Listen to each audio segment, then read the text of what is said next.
물질 대사라는 게 무엇인지부터 이런 것들 용어 하나하나를 다 정리하고 각각의 이제 상황을 적용시켜봐요. 물질 대사는 몸속에서 생명체 내에서 일어나는 모든 화학 반응이야. 화학 반응인데 어디에서 일어나는? 생명체 내에서 일어나는 화학 반응. 그러면 화학 반응이라고 한다 그러면은 어떤 물질이 예를 들어서 반응하는 물질이 뭐가 되는 뭐 생성되는 물질이 되는 이런 과정이다 라고 보면 되겠지. 그러면은 반응물이 생성물이 된다라는 거는 이렇게 생각해봐. 반응물이라고 하는 애가 하고 있던 결합이 있을 거 아니야. 생성물이라고 하는 애가 하고 있는 결합이 있을 거 아니야. 그러면 반응물의 결합이 어떻게 되고 깨지고 맞아요? 그리고 생성물의 결합이 새롭게 형성이 되는 거다. 이렇게 보면 되겠지? 결합이 만들어지고 깨질 때는 내가 얘를 이렇게 딱 붙여져 있는 거를 깨야 돼. 그럼 어떻게 해야 될까? 에너지를 줘야겠지. 그치? 그러면 반대로 결합이 새로 이렇게 쫙 만들어지는 건 에너지가 어떻게 되겠어? 나오겠지. 그지? 그러니까 에너지가 들어갔다 나오는 그런 과정이 있다라는 거야. 자, 물질 대사는 뭐냐? 세포는 물질 대사를 통해서 에너지를 얻고 생리작용, 생명체 내에서 일어나는 모든 작용을 얘기해. 그거를 조절하는 등의 물질을 합성한다. 그래서 물질 대사를 구분해보면은 첫 번째 동화작용이라고 하는 게 있고 동화작용, 두 번째 이화작용이라는 게 있어. 동화는 말 그대로 합친다는 뜻이야. 그리고 이화는 나눈다는 뜻이야. 그럼 합친다라는 거니까 합치고 하면은 점점 커지지? 그래서 작은 분자 물질, 저분자 물질을 무엇으로? 고분자 물질로 만드는 거다. 그러면 여기는 결합이 더 만들어지는 걸까? 사라지는 걸까? 더 만들어지는 거지. 자, 그럼 결합이 더 만들어지려면 에너지가 어떻게 돼야 될까? 흡수해야 돼. 그래서 동화작용에서는 에너지가 흡수가 된다. 이렇게 보면 되겠고, 반대로 이화작용은 고분자로 되어 있는 물질을 가지고 잘게 부수는 거야. 저분자로. 그러면 잘게 부수려면 내가 막 빡빡 쳐가지고 이렇게 부셔야 되잖아. 에너지가 어떻게 돼? 방출이 되는 거야, 여기는. 반대로. 그래서 저분자가 고분자 되고 고분자가 저분자가 되는, 그러면서 에너지 흡수되는 거, 에너지 방출되는 거, 이렇게 있다. 그러면 물질 대사에서 이화작용은 에너지가 어떻게 되는, 방출되는 작용이다. 이렇게 하나만 외워놓으면 반대다라고 생각하면 되겠지? 물, 이, 방. 이렇게. 다음 동화작용이랑 이화작용의 에너지 그래프를 하나를 그려볼게. 에너지 그래프. 에너지가 흡수된다고 그랬잖아. 그러면은 에너지가 흡수되는 거니까 더 에너지가 많아지는 거고, 얘는 에너지가 방출된다는 거니까 에너지가 더 어떻게 되겠어? 줄어들게 되는 거지. 그러면 누구와 누구를 비교했을 때냐면 반응물하고 생성물을 비교했을 때야. 반응물이 예를 들어서 100의 에너지를 갖고 있는데 생성물이 150의 에너지를 갖고 있으면 50만큼 흡수하는 거지. 반대로 생성물이 50만큼의 에너지를 갖고 있으면 50만큼 방출하는 거지. 자, 이런 식으로 생각해보면 여기 세로축을 에너지라고 했을 때 동화작용은 에너지를 흡수하는 과정이니까 처음엔 에너지가 작았다가 나중에 에너지가 많아지는 이런 형태가 되겠고, 반대로 얘는 처음엔 에너지가 많았다가 나중에는 에너지가 적어지는 이런 형태가 되겠지. 그러면 여기를 뭐라고 하면 돼? 반응물이 가지고 있는 에너지. 그다음 여기는 생성물이 가지고 있는 에너지. 얘도 마찬가지. 반응물이 가지고 있는 에너지, 생성물이 가지고 있는 에너지, 이렇게 되지. 그러면 반응물하고 생성물 사이에 에너지 차이가 있잖아. 요 차이만큼 뭐 하겠어, 당연히? 에너지를 여기는 흡수, 여기는 에너지를 방출, 이렇게 하겠지. 자, 이때 반응물과 생성물 간의 에너지 차이, 요거를 뭐라고 하냐면 반응열이라 그래. 그러면은 동화작용은 반응열만큼 에너지를 흡수한다. 이화작용은 반응열만큼 에너지를 방출한다. 이렇게 보면 되겠지? 그러면 이러한 동화작용하고 이화작용에 대해서 생명체 내에서 일어나는 예시가 뭐가 있냐면 다 합성이란 말이 거기 들어가. 광합성. 합성하는 거지? 그리고 광합성은 뭐 하는 거야? 물과 이산화탄소 가지고 포도당이라는 데를 만든지 이따가 한번 써볼 거야. 그 다음에 우리 배웠던 것 중에서 단백질 합성 있었지? 이거 어디서 일어나는 거였어? 장소가 있었잖아. 단백질 합성 장소. 리보솜이었지? 리보솜에서 일어나는데 합성되는 거야. 이따가 뒤에 파트에 나오는 게 이게 어떻게 합성이 되는 건지 보는 거야. 그럼 이화작용의 대표적인 예시는 뭐가 있냐면 우리 소화. 몸속에 음식물이 들어오면 잘게 부셔지지? 그 다음에 세포호흡이라고 해서 광합성에 반대되는 작용이 있는데 요거는 이제 광합성이랑 세포호흡이랑 둘이 비교하면서 같이 한번 볼 거야. 대표적인 물질 대사의 첫 번째 광합성. 그 다음에 물질 대사의 대표 세포호흡. 이렇게 볼 거고, 그 다음에 물질 대사는 아닌 그냥 일반적인 화학 반응 하나 볼게. 일반적인 화학 반응 중에서 연소라는 게 있어. 그냥 불에 태우는 거지. 산소와 반응시키는 거. 그럼 광합성하고 세포호흡, 연소, 걔네들의 화학 반응식이 어떻게 되냐면 화학 반응이 일어나는 거니까 반응식이 있겠지. 똑같이 이렇게 쓰면 돼. 반응물, 화살표, 생성물. 그럼 광합성은 반응물이 누구냐면 6개의 이산화탄소하고 6개의 물이야. CO2니까 탄소 하나, 산소 2개, 조그마한 애잖아. 수소 2개, 산소 하나, 조그마한 애잖아. 조그마한 애가 6개, 12개가 뭐였지? 걔네가 덕지덕지 붙어가지고 탄소 6개에 수소 12개, 산소 6개라는 이게 포도당이야. 요걸 만들어내면서 O2라고 하는 산소 기체가 6개가 나와.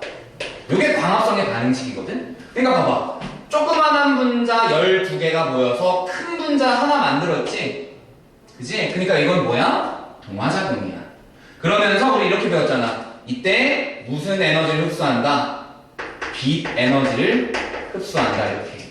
그지? 그러니까 에너지를 흡수해서 포도당이라는 물질을 만드는 거고, 반대로 세포호흡은 어떤 거냐면 요거랑 그냥 진짜 반대로 뒤집기만 하면 돼. 뭐가? 포도당이 산소랑 만나서 물하고 이산화탄소가 되는 거. 이렇게. 근데 내가 왜 여기다 같이 썼냐면 이 세포호흡도 반응식이 이래. 근데 연소도 반응식이 똑같아. 그럼 너네 생각해봐.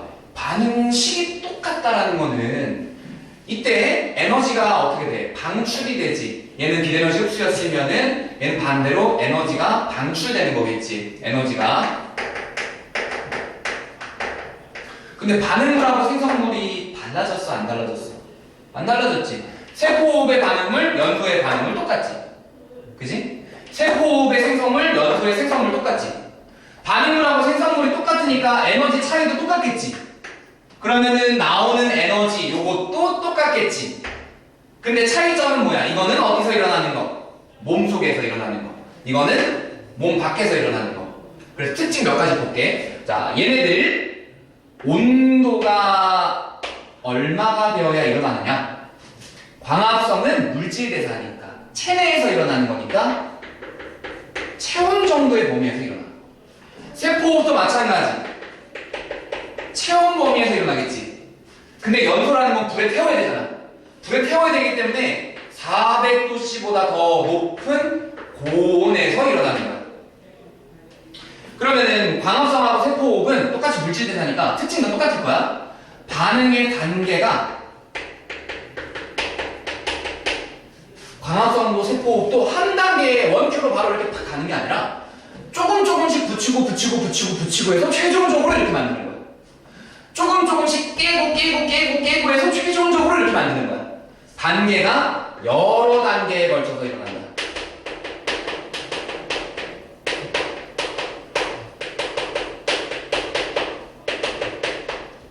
그래서 조금 느리게 천천히 일어나. 광합성이라는 걸 빡 하고 세포 빡 하고 이러는 게 아니라 조금 느리게 일어나. 근데 연소는 어떤 거야? 푸아! 끝! 그지? 타버리면 끝이잖아. 그러니까 반응이 단계가 한 단계로. 다르게 얘기하면 한꺼번에 일어나는 거야. 그래서 에너지의 이동도 보게 되면은 광합성이니까 동화작용이니까 에너지를 흡수하는 과정이지. 그러면 얘는 여러 단계에 걸쳐서 조금씩 흡수하는 거야. 그럼 얘는 이화작용이니까 여러 단계에 걸쳐서 조금씩 방출하는 거겠지. 근데 얘는 한 단계로 한꺼번에 다 방출하는 거야. 자, 그래서 정리하면 에너지 이동은 얘는 둘 다 여러 단계에 걸쳐서 단계적으로 조금씩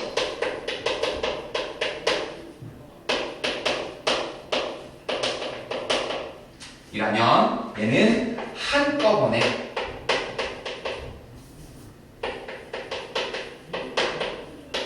모두 방출 이렇게 되는 겁니다. 그래서 우리 책에 거기 밑에 그래프 있지, 그치? 그것만 볼게. 세포호흡이라는 이렇게 돼 있어. 자, 원래는 그냥 반응물하고 생성물 최종 단계만 보면 어떠냐면 반응물이 에너지가 높고 생성물 에너지 낮은 거지. 그러니까 최종 단계는 이거야. 반응물이 이거고 생성물이 이거야. 그러면 원래 그냥 이렇게 가는 거잖아, 그치? 근데 얘가 어떻게 되는 거냐면 단계 이렇게 이때 조금 나오고 조금 나온다는 거야. 그러니까 이게 1번 단계, 2번 단계, 3번 단계, 4번 단계 이렇게 된다는 거야. 근데 얘는 어떻게 되냐면 에너지가 있으면 그래프가 이렇게 나와. 이게 반응물 여기지? 생성물 요 밑에니까 여기지? 이게 어떻게 되는 거냐면 툭 하고 바로 떨어지면서 한꺼번에 많은 양의 에너지가 다 나오는 거야. 인정? 자, 그러면은 세포호흡이랑 연소 어쨌든 동일한 반응이잖아. 동일한 반응인데 왜 얘는 체온 정도의 범위에서 일어날 수 있는데 얘는 엄청나게 높은 고온에서 일어나느냐. 자, 우리가 온도가 높을 때 일어나는 게 쉽겠어? 낮을 때 일어나는 게 쉽겠어? 온도가 높을 때 반응이 쉽게 일어난다는 거지. 온도가 낮을 때는 반응이 안 일어난다는 거잖아. 그치? 근데 온도가 낮을 때도 반응이 일어나도록 하는 거지. 그러려면 뭐 해야 돼? 누군가가 도와줘야 되지. 맞아요? 자, 체온 범위에서 일어날 수 있는 이유는 누군가가 도와주는 물질이 있기 때문에 도와주는 물질이 있기 때문에 체온 정도의 낮은 온도에서 일어나는 건데 이때 이 도와주는 물질을 뭐라고 하냐면 촉매라고 해. 그 중에서 몸속에서 일어나는 반응을 도와주는 예를 가지고 생체 촉매라고 하고 이 촉매는 반응을 도와주는 물질이다 이렇게 생각하면 되겠지. 그리고 이 생체 촉매를 다른 말로 뭐라고 하냐면 효소라고 해. 효소 엔자임. 그래서 이 효소들의 이름은 대부분의 이름이 어떻게 끝나냐면 뭐뭐뭐뭐뭐 ASE 또는 뭐뭐뭐뭐뭐 YME 뭐 이런 식으로 끝나. 그래서 뭐 아밀라제 들어봤지? 펩티다제 들어봤지? 말테이스 뭐 이런 거 들어봤지? 그지? 아밀레이스, 펩티데이스, 말테이스 이런 거 들어봤지? 그치? 그런 게 전부 다 효소라는 거야. 그래서 이 생체 촉매인 효소는 생명체에서 일어나는 모든 화학 반응에 관여하면서 생명체를 유지할 수 있게 한다. 물질 대사가 체온 정도의 낮은 온도에서도 일어날 수 있는 까닭은 이 효소가 도와주기 때문이다. 자, 그러면은 물질 대사라고 하는 거는 여기다가 물질 대사가 일어날 때 필수적으로 동반되는 것들 한번 적어볼게. 첫 번째, 효소가 무조건 관여한다. 생명체 내에서 일어나는 모든 화학 반응인 이 물질 대사에는 효소가 관여합니다. 적어 놓으세요. 그 다음에 두 번째, 화학 반응이기 때문에 항상 에너지의 출입이 있다. 출입이라고 하는 건 이제 뭐야? 들어오고 나가고 얘기하는 거지. 동하면 무조건 들어오고 이하면 무조건 나가고 이러한 출입이 있다라는 겁니다. 아시겠지요? 그래서 이런 물질 대사를 도와주는 효소라는 애는 대체 무엇이냐? 그리고 그 효소라는 애는 어떻게 해서 물질 대사를 도와주느냐? 자, 요거 오른쪽 부분은 다 정리가 안 됐지? 잠깐 정리하고 가자. 여기다 지워버릴 거니까. 자, 그럼 다음 페이지 넘겨보면은 효소와 활성화 에너지라고 하는 게 있는데, 자, 요 활성화 에너지라고 하는 거는 요 부분 있지? 우리 제일 처음에 했던 거, 요 부분을 살짝만 볼게. 반응물이 생성물이 되려면 이렇게 되는 거잖아. 반응물의 결합이 깨지고 새로운 결합이 생성된다 이거였지. 아니? 그러면 반응물의 결합이 깨지면서 새로운 결합이 생긴다는 거는 일단 결합을 깨버려야 되는 거잖아. 그래서 생각해봐. 결합을 깨버리려면 에너지 어떻게 해야 돼? 필요로 하니 에너지가 필요 없니? 필요로 하겠지? 에너지가 필요로 할 거란 말이야. 그래서 반응이 진행될 때는 항상 아주 조금의 에너지라도 필요해. 그걸 뭐라고 하냐면 활성화 에너지라고 해.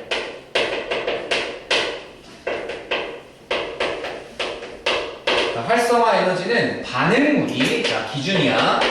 반응물이 반응하기 위해서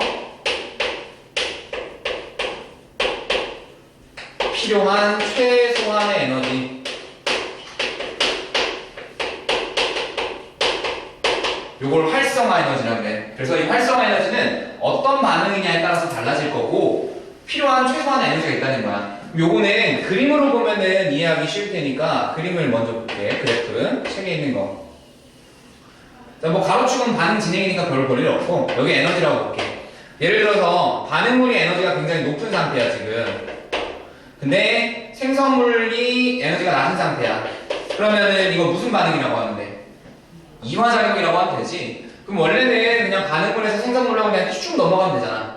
그치? 근데 반응물이라는 애가 반응하기 위해, 다르게 얘기하면 생성물이 되기 위해서는 최소한 어떤 에너지만큼 필요로 한다는 거야.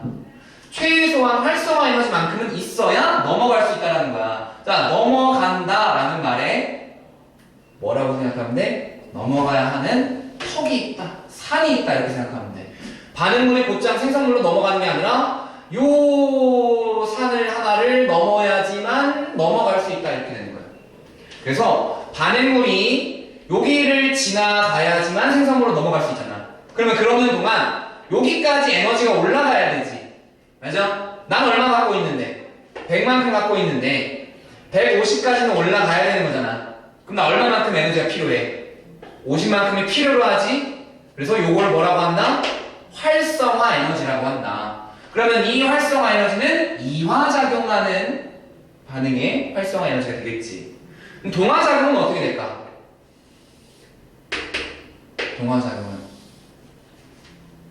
동화작용은 반응물이 낮고 생성물이 높지. 반응물이 낮고 생성물이 높지. 올라가는데도 애를 써야 되잖아, 그치? 근데 얘조차도 어떻게 돼야 되냐면 저 높이까지 올라갔다가 다시 내려오고 이런 형태가 되는 거야. 그럼 얘는 활성화 에너지가 얼마일까? 요 반응물이 갖고 있는 에너지 여기서부터 여기까지 요만큼이 활성화 에너지가 되는 거야. 그러니까 활성화 에너지가 굉장히 좀 큰 쪽에 속하죠? 근데 효소라는 애가 어떤 일을 하냐면 얘가 작용하는 순간 이 반응물의 활성화 에너지가 낮아진다.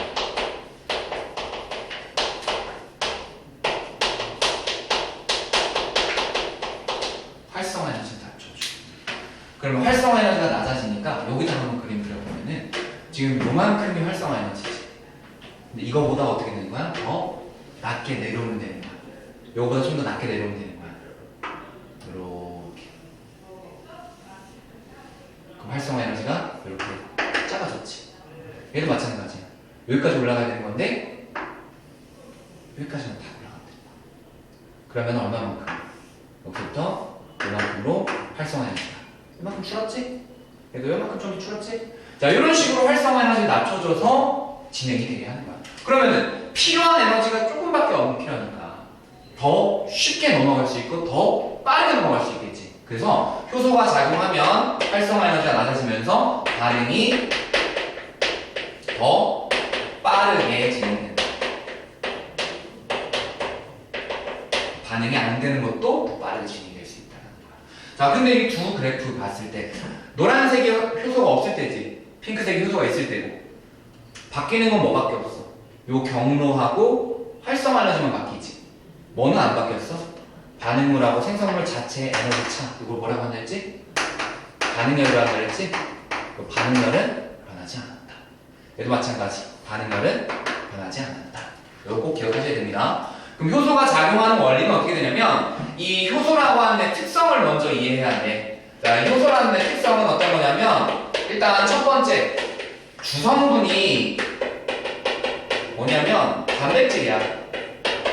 우리 앞에서 단백질 할 때 뭐였냐면, 단백질은 여러 개의 아미노산이 결합해서 만들어진 건데, 그 아미노산이 어떤 애가 어느냐에 따라서 모양이 막 바뀐다 그랬어. 즉, 단백질은 다양한 입체 구조를 가는 데지. 그래서 그 단백질의 다양한 입체 구조 때문에 딱 맞는 물질과만 결합할 수가 있어. 딱 맞는 애만. 딱 그 구조에 맞는 애랑만 결합할 수 있어. 그 물질이 이렇게 불려져. 기질이라 그래. 그래서 딱 맞는 기질과만 결합할 수 있다라는 말을 5글자로 하면 기질특이성이 되는 거예요. 기질특이성. 기질특이성. 그래서 얘는 진짜 결합할 수 있는 애가 한 가지씩밖에 정해져 있어. 한 가지씩밖에 없어요. 그리고 주성분이 단백질이기 때문에 나타나는 특징이 뭐냐면, 단백질이잖아. 고기잖아. 그치? 너네 고기를 가열하면 어떻게 돼? 맛있지. 맛있지. 그치? 고기를 익히면 맛있잖아. 근데 그 익힌 고기가 원래 생고기와 동일한 성질을 가질까? 아니지. 뭐 한다는 거야? 익히면 변한다라는 거지. 맞아요? 자, 주성분이 단백질이기 때문에 나타나는 특징 두 번째. 가열을 하면 뭐가 바뀌어? 구조에 변형이 생겨. 그럼 구조에 변형이 생기니까 원래 결합할 수 있는 애랑 결합을 못 하겠지. 그러면은 효소로서의 기능을 어떻게 되는 거야? 상실, 잃어버린다. 이렇게 하면 되겠지.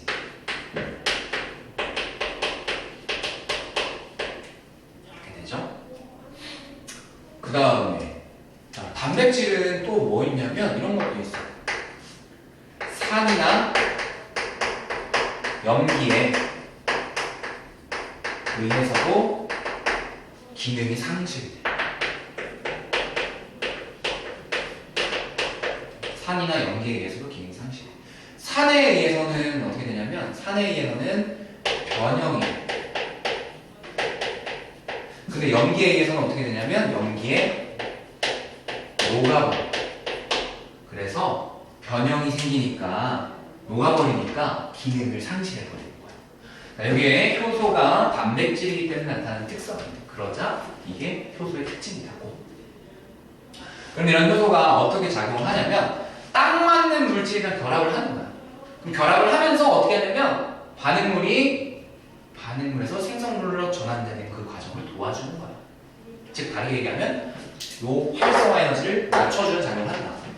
그러니까 효소라는 애가 이렇게 독특하게 생긴, 이렇게 생긴 모양이야. 그럼 이러한 효소랑 결합할 수 있는 그런 물질이 있겠지. 또는 뭐 이런 것도 있을 수도 있잖아. 막 이런 식으로 막 이렇게 네모칸, 뾰족하게 이렇게 생긴 애가 있을 수도 있는데, 요거랑 모양이 똑같이 생겨있는 뭐 이러한 꾸물꾸물하게 생긴 이러한 애도 있겠지. 이렇게. 그지? 그럼 얘를 딱 갖다 붙이면 헐렁헐렁하니까 그냥 떨어질 거 아니야. 잘 안 붙지. 근데 얘랑 붙이면 어떻게 돼? 딱 맞게 탁 들어가니까 결합이 가능하겠지. 그래서 얘를 가지고 뭐라고 하냐면, 얘를 기질이라고 그러고 얘와 결합을 할 수 있다. 이렇게 보면 되겠지. 그래서 얘하고 얘가 결합을 하게 되면 모습이 어떻게 되겠어? 동그란 이런 효소 모양에다가 이렇게 꾸물꾸물 이렇게 있는데, 거기 바깥쪽으로 이렇게 달라붙어 있는 이런 모습이 되겠지. 그치? 자, 이렇게 된 거를 가지고 뭐라고 하냐면, 효소하고 기질이 결합한 물질이다. 효소 기질 복합체라고 얘기를 하는데, 그 효소 기질 복합체가 되었을 때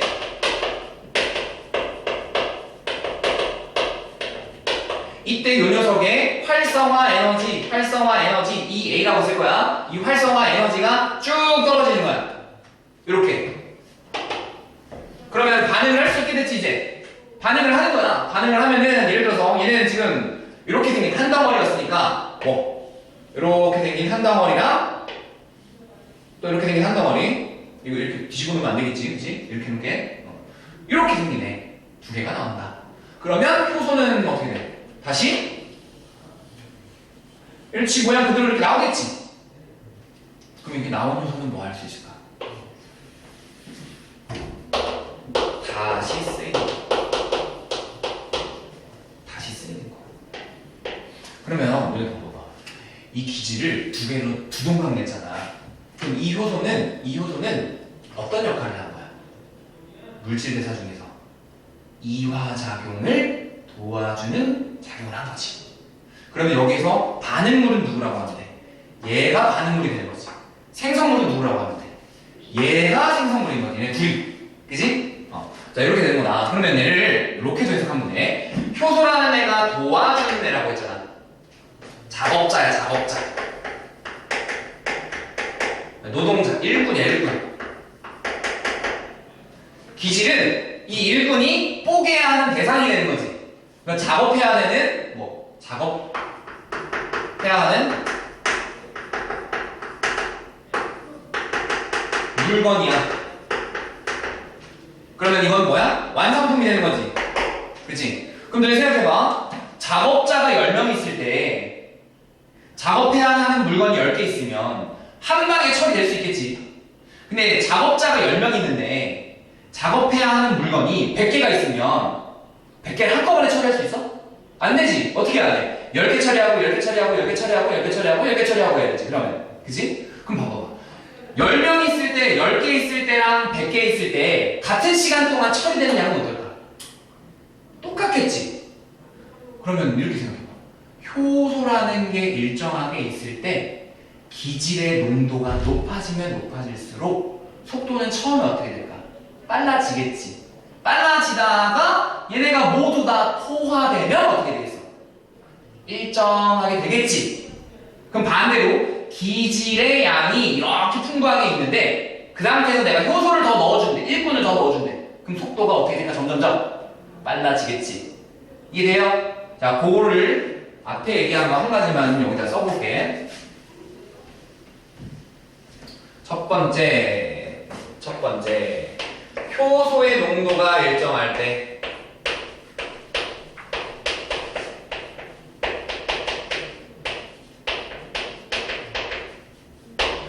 효소의 농도가 일정할 때 세로축 그래프를 속도라고 속도 그 다음에 가로축 여기를 반응물의 농도, 기질의 농도 이렇게 해볼게. 그러면은 자 효소의 농도가 10으로 일정한 상태야. 근데 기질이 아예 없을 땐 당연히 반응 안 일어나겠지. 그럼 반응 속도는 제로잖아. 기질이 하나 들어왔어? 하나 한꺼번에 다 처리되지. 두 개 들어오면 두 개 한꺼번에 더 처리되지. 속도가 점점점 어떻게 돼? 빨라지는 거지. 자, 점점점 빨라지는데 기질의 농도가 요거 이상 넘어갔다니까 일정해졌다. 이렇게 나왔어. 그러면은 이때에 뭐다? 모든 효소가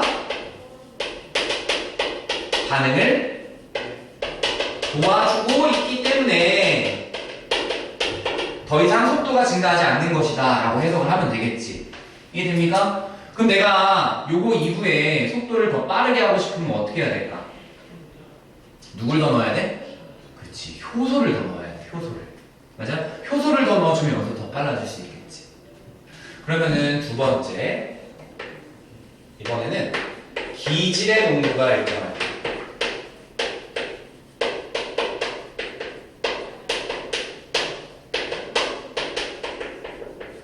기질의 농도가 일정할 때 속도하고 이번에는 효소의 농도라고 해보죠. 처음에 기질이 100개가 있는데 효소가 아예 없어. 그러면은 거의 안 일어날 수밖에 없지, 그치? 근데 이제 효소가 하나 들어오면 속도가 붙지? 두 개 들어오면 더 빨라지고 세 개 들어오면 더 빨라지지? 점점 빨라질 거야. 그치? 그러다가 어떻게 될까? 자, 기질이 100개가 있는데 효소가 100개째 들어왔어. 100개 한꺼번에 처리되지. 효소가 200개 들어와도 100개가 한꺼번에 처리되지. 300개가 들어와도 100개가 한꺼번에 처리되지. 그럼 속도가 빨라지는 거야? 빨라진 거야? 100개가 한꺼번에 처리되잖아. 계속 똑같이. 속도가 일정한 거지. 됐어요? 자, 근데 요 2번 그래프보다는 요 1번 그래프가 나올 가능성이 높다. 요 1번 그래프 잘 보세요. 자, 이런 식으로 효소는 한 종류의 효소는 한 종류의 반응물에만 작용을 한다. 그래서 아밀레이스는 녹말을 몇 단으로 분해하지만 단백질이나 지방은 분해하지 못한다. 나중에 만약에 너네 학교에서 뭐 자료 나왔는데 어떤 효소에 대해서 누구로 분해하느냐 이런 것들이 나오면 그건 다 정리해볼게 다시. 우리는 지금 문제 풀기 위해서 요거 하나만 정리해봅시다. 카탈레이스라는 애가 있어. 카탈레이스, AS, 효소겠지. 얘는 어떤 효소냐면 모든 생명체에 존재하면서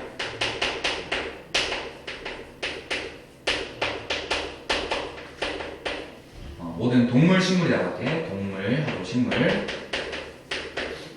존재하면서 과산화수소라고 하는 애를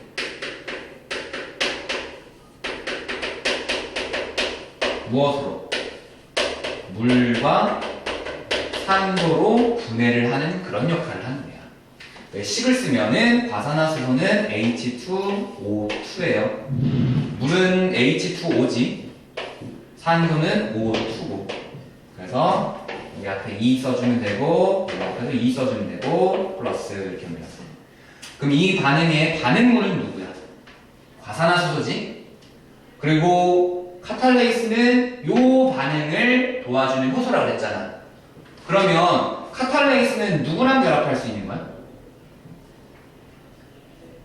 카탈레이스는 누구랑 결합할 수 있는 거야? 과산화수소랑 결합할 수 있는 애겠지. 그러니까 얘랑 반응을 해서 얘랑 결합을 해서 이런 반응을 만들어내는 거죠. 카탈레이스가 얘랑 결합할 수 있을까? 안 돼요. 카탈레이스는 누구랑만? 얘 하나랑만 결합할 수 있어. 그러면 요게 들어가면은 산소 기체가 나오니까 기체 때문에 거품이 나오겠지, 그치? 뽀글뽀글. 그래서 우리가 상처 난 데다가 과산화수소를 뿌리면 얘하고 얘로 분해되면서 산소 기체가 나오니까 거품이 뽀글뽀글 올라오는 거야. 투명한 소독약 같은 거 있잖아. 그게 과산화수소고 이게 카탈레이스 때문에 분해가 되는 거야. 그러면 내가 여기다가 이렇게도 얘기할 수 있겠지. 과산화수소를 상처에다 뿌리면 되지. 그지? 과산화수소를 생간에다가 뿌려도 될까? 생간도 어쨌든 동물이잖아. 동물에 있는 거잖아. 그러니까 일어나겠지? 카탈레이스는 모든 생명체에 존재하는 거란 말이야. 동물하고 식물에. 그럼 과산화수소를 감자에다가 뿌려도 일어날 거야. 브로콜리에 뿌려도 일어날 거야. 익힌 감자에 뿌리면 어떻게 될까? 안 일어날 거야. 왜? 익히면 구조가 변형되니까 기능을 상실할 거야. 알겠죠? 자, 효소의 활용만 간단하게 볼게요. 일상생활에서는 뭐 김치, 된장, 치즈, 포도주. 근데 늘 생각해봐. 이 김치, 된장, 치즈, 포도주 몸속에서 일어나는 건 아니지. 그러니까 효소라는 애가 꼭 몸속에서만 도와주는 거는 아니다 라는 거지. 그 다음에 효소 치약, 효소 세제, 화장품, 그리고 키위나 파인애플, 뭐 더 나아가서 소고기 이런 것들 고기를 연하게 한다. 왜? 단백질을 분해하는 성분이 있거든. 그 다음에 밥을 엿기름으로 삭혀서 식혜 만드는 거. 엿기름에다 동그라미 치고요. 녹말을 엿당으로 분해하는 효소가 있어요. 엿기름에는 녹말을 엿당으로 분해하는 효소가 들어있다. 그러니까 아밀레이스랑 비슷한 효소가 들어있다는 거지. 그래서 식혜를 먹으면 단맛이 나는 거야. 엿당이 나오니까. 그 다음에 소화제, 그 다음에 혈전용해제, 그 다음에 포도당 산화효소를 이용한 소변검사지, 요 검사지가 소변검사지, 그 다음에 혈당 측정기, 전부 다 포도당 산화효소라는 효소를 쓴다. 섬유, 의류, 가죽 제품 생산하는 데도 쓰이고, 그 그 다음에 생활하수, 공장 폐수 정화, 바이오 에너지 생산 등에도 쓰인다라는 거 있습니다. 그러면 의학 분야에다가 요거 하나만 추가할게요. 이따가 뒤에 가서 한번 내용을 다시 볼 건데 뭐냐면 의학 분야에서는 DNA를 재조합하는 기술이 있어요. 그러니까 DNA를 편집하는 거야. 근데 편집한다는 건 뭐야? 편집한다는 거는 그 부분을 오려내고 다른 거를 채워 넣는 거라든가 하는 거지. 그치? 그래서 DNA 재조합 기술에는 DNA를 자르는 요소가 있고 DNA를 붙이는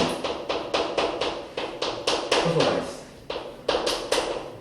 각각을 뭐라고 하냐면 자르는 거 제한한다. 제한으로 붙인다. 연결한다. 연결 이런 것들이 있어요.